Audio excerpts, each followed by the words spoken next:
2008 presidential election has been widely argued to be a game-changing election, as it saw the first election of an African-American president. Even if the election had turned the other way, history would also have been made, as the Republican vice presidential candidate, Sarah Palin, was a woman. Though the criticisms of President Obama have been harsh, it's undeniable that the 2008 presidential election has indicated a demographic shift in the American electorate. Ever since the day after the 2004 presidential election, politicians and analysts have speculated who would be the candidate in 2008. Senator Hillary Clinton had declined to run in 2004, so many believed that she would attempt to seize the Democratic nomination.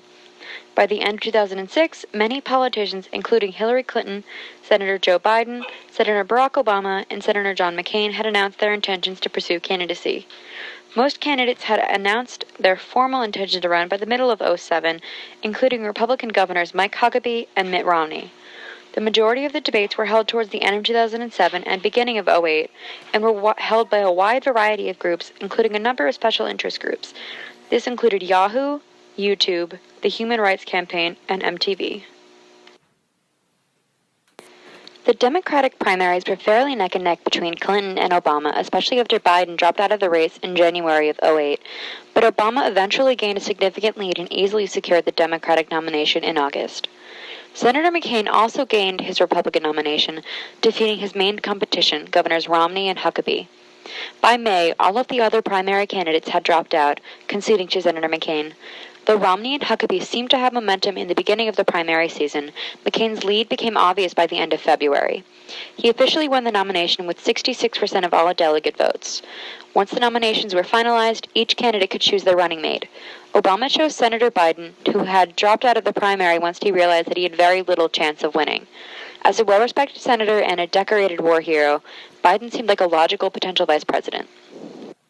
And when it comes to establishing your worldview, I was curious, what newspapers and magazines did you regularly read before you were tapped for this to stay informed and to understand the world? I've read most of them, again, with a great appreciation for the press, for the media. But like what ones specifically, I'm curious that you...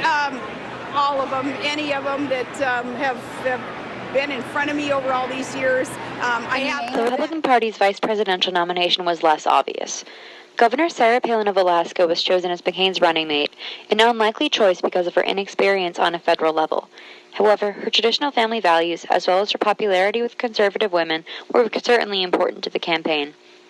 As happens with candidates, the constant interviews with the media produced a number of detrimental, albeit amusing soundbites. Obama's citizenship was questioned, as well as his religion. Though he had stated his Christian faith, tabloids and slanderers on the far right claimed that Obama was a Muslim and that he condoned terrorist acts of extremism.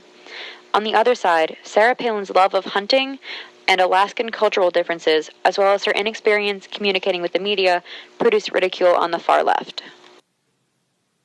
The approaches taken by each campaign were very different, as the Obama campaign tried to gain support from the largely untapped demographics, including minorities and millennials. The tactic included utilizing social media, such as Facebook, or establishing a presence on atypical news stations, such as MTV.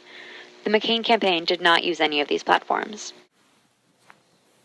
The United States presidential election of 2008 was the 56th quadrennial presidential election. It was held on Tuesday, November 4, 2008. Democratic Party nominee Senator Barack Obama and running mate Senator Joe Biden defeated Republican Party nominee Senator John McCain and running mate Governor Sarah Palin. Obama would go on to win a decisive victory over McCain, winning both the popular vote and electoral college with 365 electoral votes to McCain's 173. He received the largest percentage of popular vote for a Democrat since Lyndon B. Johnson in 1964, making him the 44th President of the United States and first African-American U.S. President. Obama's total vote amount of 69.5 million votes is the highest amount ever won by a presidential candidate. The total of 131 million votes cast in an election represents over 43% of the total U.S. population, the highest share of any presidential election in U.S. history. The Illinois senator won 43% of white voters, 4 percentage points below Carter's performance in 1976, and equal to what Bill Clinton won in the three-man race of 1996 between Clinton, Bob Dole, and Ross Perot. Republican John McCain won 55% of the white vote, while 96% of black voters supported Obama and constituted for 13% of the electorate and 2 percentage point rise in the national turnout. An amazing 54% of young white voters support Obama, compared with 44% who went for McCain. In the past 3 decades, no Democratic presidential nominee has won more than 45% of young whites. The unpopular war in Iraq was a key issue during the campaign. John McCain supported the war, while Barack Obama opposed it.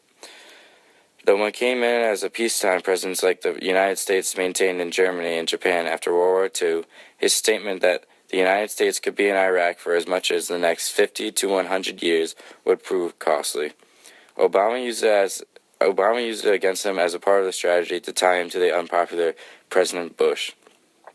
George W. Bush had become increasingly unpopular by 2006. Polls consistently show that about 30% of the American public approved of his job performance. In March 2008, Bush endorsed McCain at the White House, but Bush did not make a single appearance for McCain during the campaign. Although he supported the war in Iraq, McCain made an effort to show that he had disagreed with Bush on many other key issues, such as climate change. During the entire general election campaign, Obama countered by pointing out in ads and at numerous campaign rallies that McCain had claimed in an interview that he voted with Bush 90% of the time, and congressional voting records supported this for the years Bush was in office.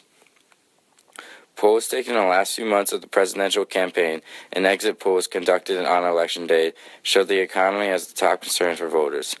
In the fall of 2008, many news sources were reporting that the economy was suffering its most serious downturn since the Great Depression. During this period, John McCain's election prospects fell with several politically costly comments about the economy. Also, on the key issue of health coverage, McCain proposed to expand access to health coverage, but he did not say that covering everyone was his top priority, while Obama supported the goal of universal health coverage. At the beginning of the inauguration, Obama had a 67% approval rate, and at the end of his first term, he had a 42% approval rate. From 2008 to 2011, during Obama's first term, the Democrats had both control of the House and Senate, allowing President Obama to get many things accomplished. In 2011, the Republicans regained the House, but the Democrats still maintained the Senate.